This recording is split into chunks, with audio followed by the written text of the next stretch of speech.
But first, a KXAN investigation important for you and your family. It's a heart-wrenching decision many of us have to face one day, trusting someone to care for our aging loved ones. Tonight, the state agency watching over places like nursing homes and retirement communities admits to KXAN it made a mistake, even broke the law. Investigator Brian Collister reveals sexual abuse allegations inside a local assisted living facility. She's very warm, very much a people person. Alzheimer's disease and dementia took their toll on this Austin woman's mother. She asked we not reveal her face or name. It tears you up. It's hard to watch that and know that, there's nothing you can do. It got so bad in 2011, a doctor and judge ruled her mother incapacitated, unable to make decisions for herself, and appointed a legal guardian. Created by the Texas Exes, Longhorn Village seemed the perfect place for her mom, now in her 70s, to get the assisted care she requires. But a few months after entering Longhorn Village, she noticed a change in her mother. She became more and more distraught. She talked about wanting to move. She became more and more withdrawn and upset. The woman's legal guardian and family claim in this lawsuit she was sexually assaulted in 2012 by a male resident, described as a sexual predator, not just once, but twice, and that the male resident's sexual activities were known to the administration, but nothing was done to protect his victims. You believe your mother was sexually assaulted in that nursing home? I do. I do believe that she was sexually assaulted. She's allowing us to show you her mother's face because she wants you to see this, what the family describes as a dramatic decline in the months after the alleged sexual assaults. I'm just heartbroken. She really suffered a lot. In response to the lawsuit, Longhorn Village denies any wrongdoing. Michael Little was Longhorn Village's Director of Healthcare Services at the time of the incidents. What was the obligation of Longhorn Village to its assisted living residents? Objection form. To ensure the prevention of abuse and neglect. In this videotaped deposition, Little denies knowing she had a legal guardian, even though Longhorn Village's current director admitted in a later court hearing a copy of the court order was in her medical file. Didn't you think when there was an allegation of sexual assault that the medical file should have been reviewed for the alleged victim of that assault? Based on the information we had, we didn't look at it as sexual assault. Okay, so you didn't review the medical file after the allegations of sexual assault came up? No.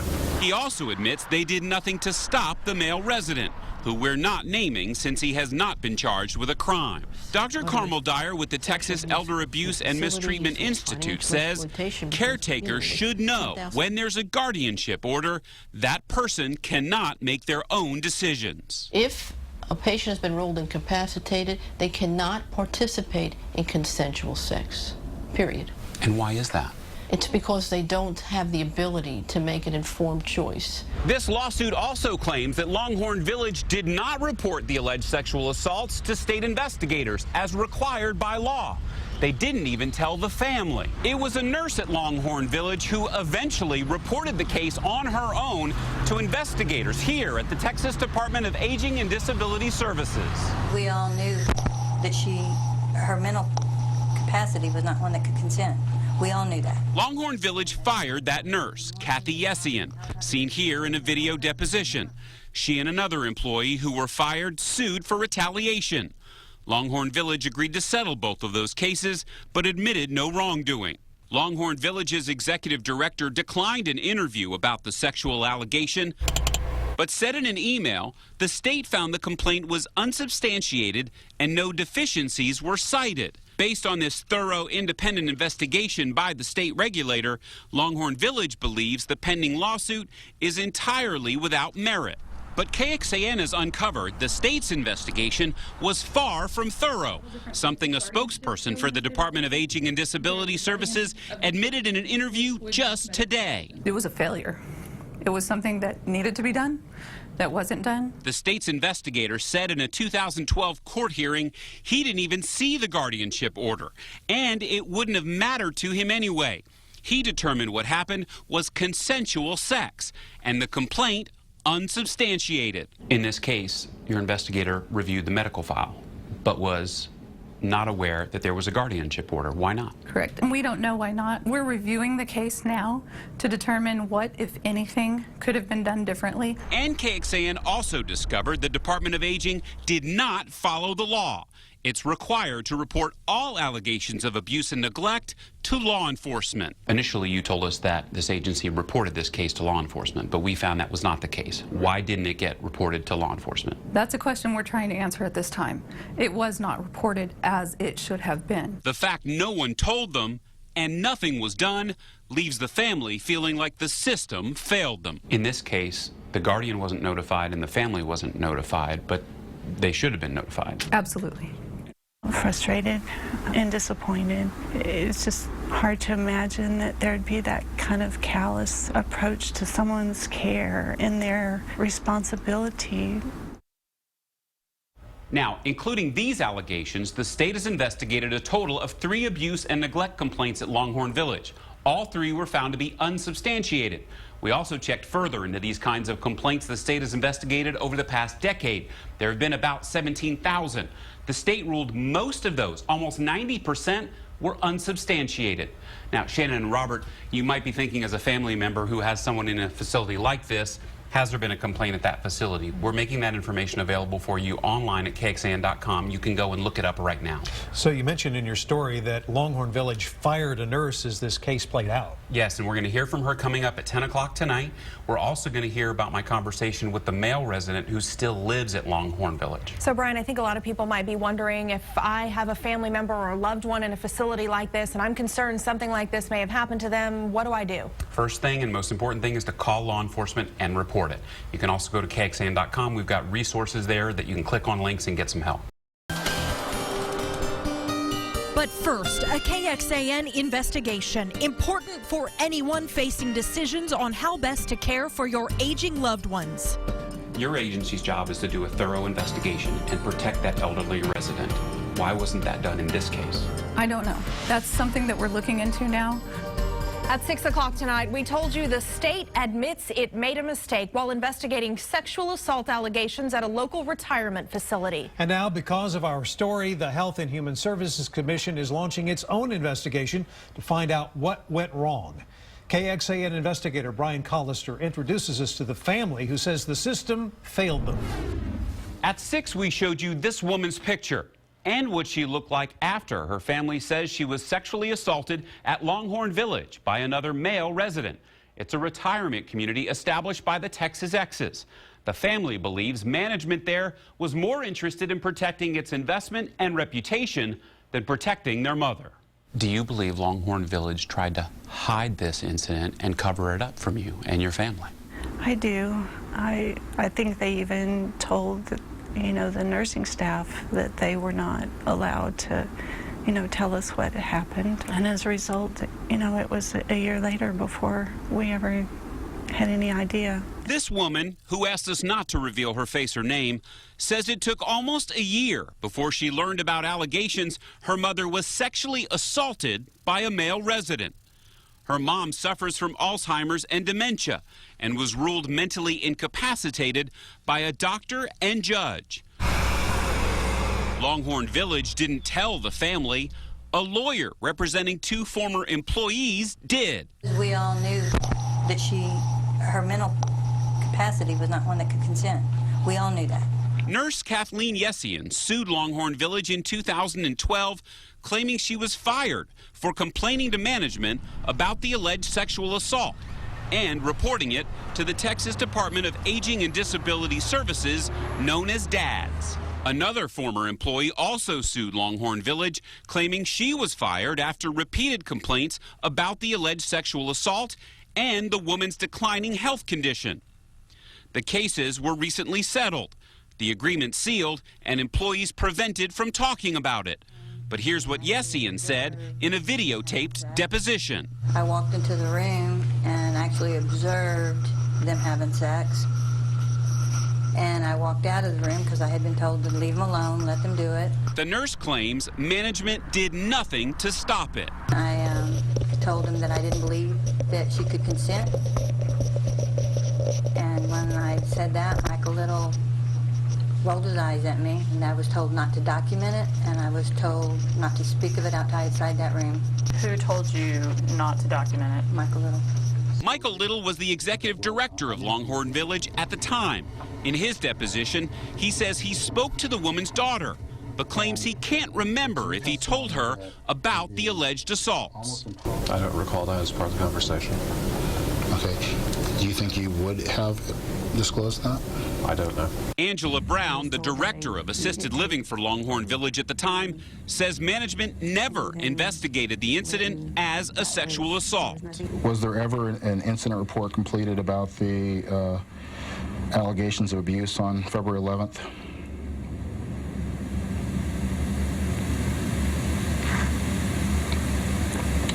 No. Was there ever an initial investigation as to cause?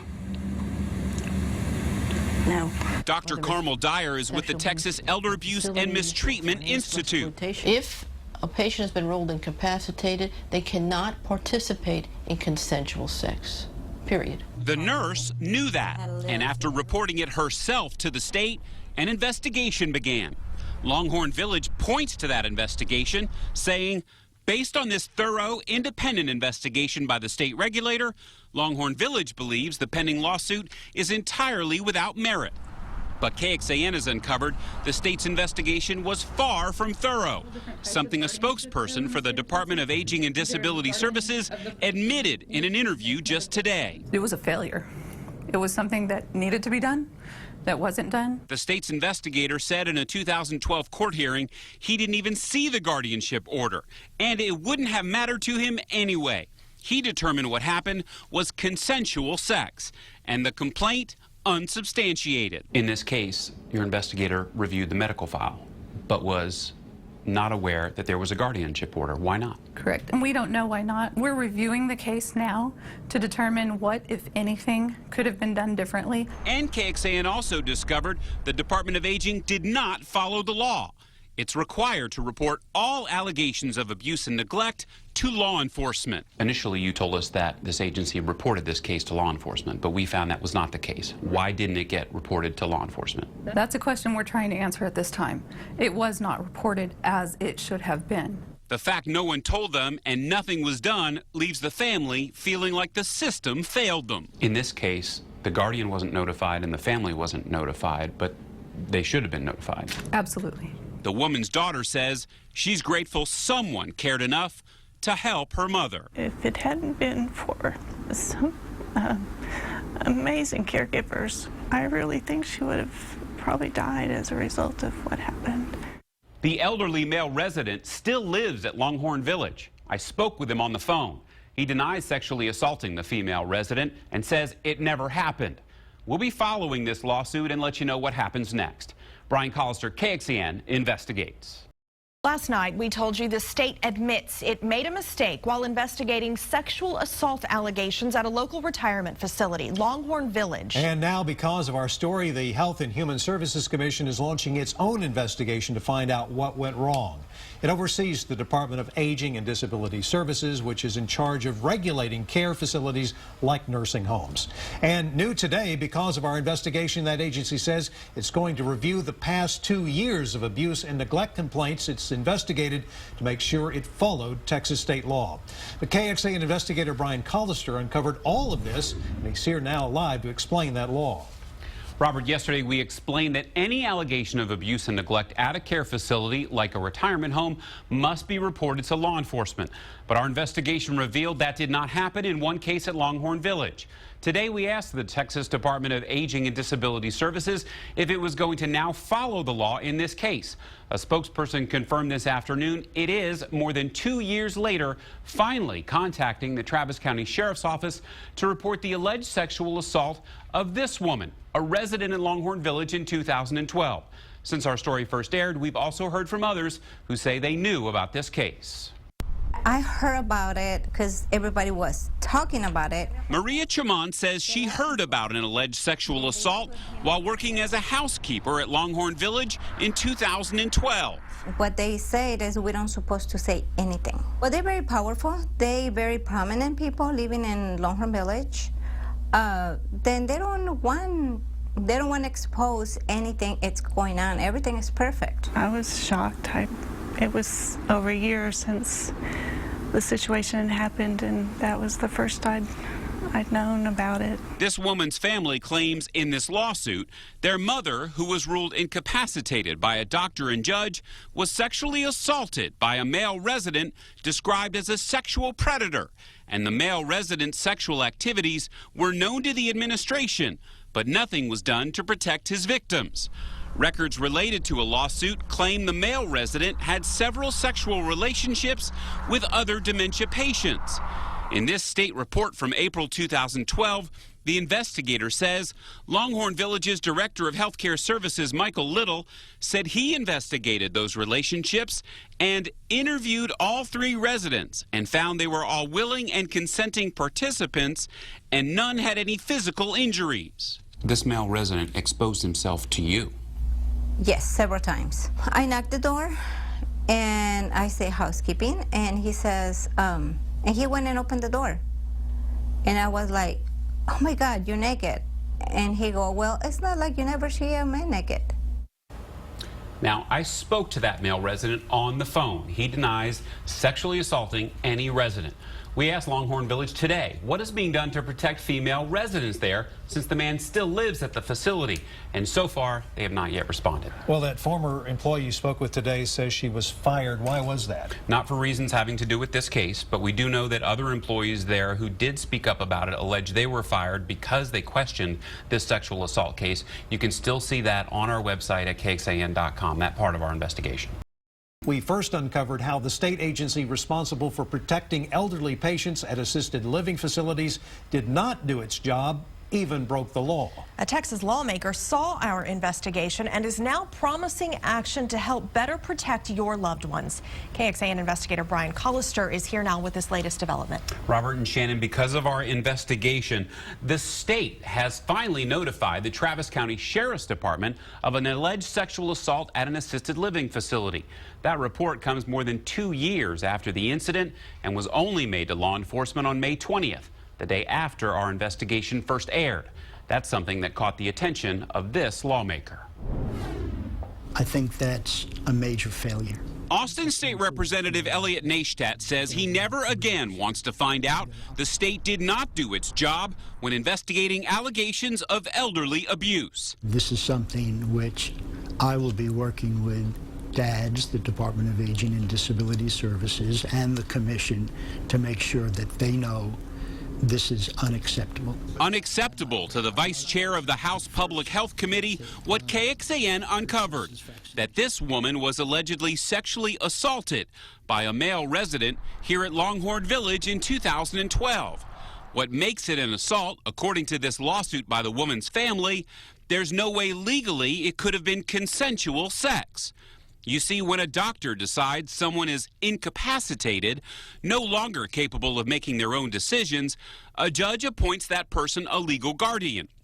Longhorn Village's current director admitted in a court hearing they had the guardianship order for this woman. But the director at the time of the alleged assault and state investigator who checked out the complaint both say they never knew about it. According to the investigation report, our investigator did not know that there was a guardianship in place in this investigation. And why was that? I don't know. We can't answer that just because we don't have any information. While the agency tries to figure out what happened, the representative says he'll take action now to close a glaring loophole in the law. Do you think guardianship orders should be required to be in the medical file, that should be required to be viewed? I do, without question. Neistat, who practices guardianship law as an attorney, says these vital records should be the first thing a state investigator sees. The rules don't specifically require a nursing home or assisted living facility to have a copy of the guardianship order in the file. This will be changed either through the rulemaking process or legislation that I will introduce. Representative Neistat says a larger issue is the lack of funding from the state for Health and Human Services. Now, the Texas Health and Human Services Commission tells us today that it looks forward to working with the legislature and the Sunset Commission to strengthen the regulations of our state's long-term care facilities. Also, officials there told us they're reviewing the Longhorn Village case and its own investigative processes at this time. Tonight, we are updating you on a KXAN investigation that sparked a change to protect your elderly loved ones. We first told you in May about allegations of sexual assault at an assisted living center created by the University of Texas Alumni Association, the Texas Exes. Our investigation into Longhorn Village led to a state agency admitting it broke the law. KXAN investigator Brian Collister is here with us. And Brian, this all boiled down to something missing in a medical file. Yes, and this is it. It's a guardianship order. And the state didn't have it in the Longhorn Village case we investigated. It says the alleged victim doesn't have the mental capacity to make her own decisions because she has dementia. Now, because of what we uncovered, this record will be required in case files like that woman's. We are going to have positive change. We've been in discussions, negotiations with DADS, the Department of Aging and Disability Services. That state agency overseeing care facilities will take new steps to prevent elder abuse because Austin Representative Elliot Neistat saw our recent investigation. You're taking steps to make people safer because of our story. What's going to change? Any investigator or caseworker who has a situation where there are concerns about the resident who has been abused or neglected will be able to go to the file and see whether or not letters of guardianship have been issued for this individual and then to act accordingly. First, the state says it will tell facilities that guardianship orders must be in a patient's file. Later, the state will pass a new rule formally requiring it. Early next year, Representative Neistat says he'll file legislation here at the Capitol creating penalties for those who don't. We support the idea of having some notation on a medical record that a person has a guardian. But does it go far enough? For this woman, maybe not. Her family, which is allowing us to show these pictures, alleges in a lawsuit a male resident sexually assaulted their mother here at Longhorn Village in 2012. And staff did nothing to protect her, even though she had a guardianship order, something the state's investigator never saw. DADS reopened the case after our investigation, but again determined the allegations unsubstantiated. The facility believed that they were protecting this resident's rights.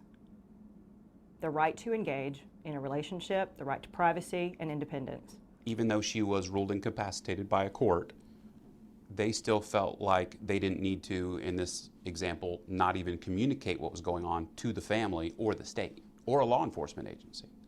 After interviewing residents, staff, they concluded, the investigator determined that the facility had not violated any regulations in protecting this woman. A woman the state's investigator noted in 2012 has dementia and is, quote, not able to make simple, informed decisions. And last month, DADS received this affidavit from the doctor who ruled her incapacitated, saying she, quote, was not competent to consent to sexual relations due to her mental condition. I think there's some opportunity for change within that organization. That tells me that there's a problem there. Her daughter says she's stunned by the outcome of the reopened state investigation. What did you think when you heard that the state said they did nothing wrong? I thought that they were protecting the reputation of their organization and that they were not really looking at the facts. It would be an injustice to me to think that DADS could interpret what a judge had in mind when he signed an order like that. But Dad says that judge's order says nothing about restricting the woman's right to consent to sex, and the family never told the facility it wanted any such restriction. We reached out to Longhorn Village for the story, but got no response. Now remember, DADS claimed initially that it never had these crucial guardianship records at the time of its initial investigation. Coming up at 10, we uncover the agency actually had these documents all along. Brian Collister, KXAN, investigates. Tonight, there is new information in a KXAN investigation that sparked a change to protect your elderly loved ones. We first told you in May about allegations of sexual assault at an assisted living center created by the University of Texas Alumni Association, the Texas Exes. Our investigation into Longhorn Village led to a state agency overseeing care facilities admitting it broke the law. That same agency claims it did not have crucial records at the time of its investigation. But tonight, KXAN investigator Brian Collister reveals that wasn't the case. This is a copy of a court-ordered guardianship from 2012 for the woman in our previous investigation. It says she has dementia and is incapable of making her own decisions. The state says it never saw this document, but we've uncovered it had a copy but didn't even know it. The guardianship order should have been in the investigator's hands, but was not. The Texas Department of Aging and Disability Services admits it made another mistake in the investigation of sexual assault here at Longhorn Village. Turns out after state investigators ruled in 2012 that the facility did not fail to protect one of its clients, a nurse did drop off the guardianship order at the agency's headquarters. But it never made it to the investigator who handled the case. This agency had the guardianship order back in 2012. Why did it reopen the investigation then? We looked into that, and the guardianship documents did come to Dad's, and they should have been forwarded on to the region, to the investigator. It is really unfortunate that that happened, and it was a mistake. A big mistake, according to the family of this woman, who claim in a lawsuit a male resident sexually assaulted her while staff did nothing to protect her. I think there's some opportunity for change within that organization. It tells me that there's a problem there. So we asked the agency what it's doing to fix the problem. How can people still have confidence in this agency to protect their parents or their loved ones who are in these situations? We learned a lot during the course of this investigation, and we've gone back to correct some things that we could have done better. Dad says it's now reviewing its records management policies to make sure if any new evidence comes in during the course of an investigation, it will make it into the hands of the investigator. And Brian, we also know that after your original report, the state reopened its investigation into these allegations of sexual assault at Longhorn Village. Yes, and the family says they're stunned at the outcome because the state again ruled that they found those allegations unsubstantiated, that the facility did not protect this woman. You believe your mother was sexually assaulted in that nursing home? I do. I do believe that she was sexually assaulted. A KXAN investigation into a family's allegation. Someone sexually assaulted an elderly mother at an Austin assisted living facility, Longhorn Village. Our investigation uncovered more problems in the system that's supposed to protect your loved ones. Last May, we revealed the state agency responsible for investigating that case broke the law by not contacting law enforcement. As a result, the state launched an internal review of that case and hundreds of others. KXAN investigator Brian Collister broke this story and now has more on the fallout. Thousands of senior citizens live in nursing and assisted living homes across Texas. When a report of alleged abuse, neglect, or exploitation comes into the Department of Aging and Disability Services, or DADS, the law says the agency must notify law enforcement within 24 hours so it can conduct a criminal investigation. They broke the law. I think people should be concerned about this. The American Association of Retired Persons says it's concerned DADS never reported more than 1,500 of these cases. That's 78% of all cases in just the last 2 years. It's appalling, quite frankly. I mean, folks are depending on the state agency that licenses and regulates these facilities to follow the laws and the regulations, and the fact that the agency isn't following a law that's designed to protect these folks is appalling. It's unacceptable, and I want to find out why. Why is it happening? State Senator Jane Nelson helped pass legislation to make the reporting a requirement. And she says she didn't know the state wasn't following the law. Why not? Why didn't they do their job? I mean, I can pass legislation, but I expect that our state agencies will certainly abide by the laws that we pass. To find out why not, we went straight to the top, to the man in charge at DADS. Your agency is required by law to report allegations of abuse, neglect, and exploitation to law enforcement within 24 hours. But in more than 1,500 cases, you didn't do that. Why not? It appears that we did not do a good enough job of communicating that obligation out to our staff. Once it came to our attention, once your investigation brought it to our attention, we took action. By notifying law enforcement agencies across the state of the cases it's failed to report, even those where their own investigators substantiated claims of abuse, according to these dads' reports, including in Waxahachie, where a resident was found deceased outside with severe burns on his arms. In Fort Worth, staff failed to contact emergency services in a timely manner when resident complained of having a heart attack. The resident died. And in Bedford, due to facility neglect, the resident sustained a burn with blister the size of a cantaloupe. Dad says law enforcement was eventually notified by facility staff or family members in many cases, although it cannot say exactly how many. Even so, state investigators are still required to report every allegation they receive within 24 hours. This was an important procedural requirement, and it did take place in many cases, but in many cases it did not. It didn't take place in 78% of the cases. There's no question that this was systemically an area where we fell down on. And failing the same senior citizens they're supposed to be protecting. We need to know numbers. We need to know every case should be reported. So we know, what's happening, what can we do to do things differently? Are we doing our job of making sure that these vulnerable individuals are being protected, both in our nursing homes and assisted living? As for the agency, lawmakers are proposing combining it with other agencies to improve accountability and manageability. Because of our investigation, the Longhorn Village case we mentioned at the top of this report went to the Travis County Sheriff's Office for investigation. We're told it's now complete and in the hands of the district attorney. Brian Collister, KXAN Investigates.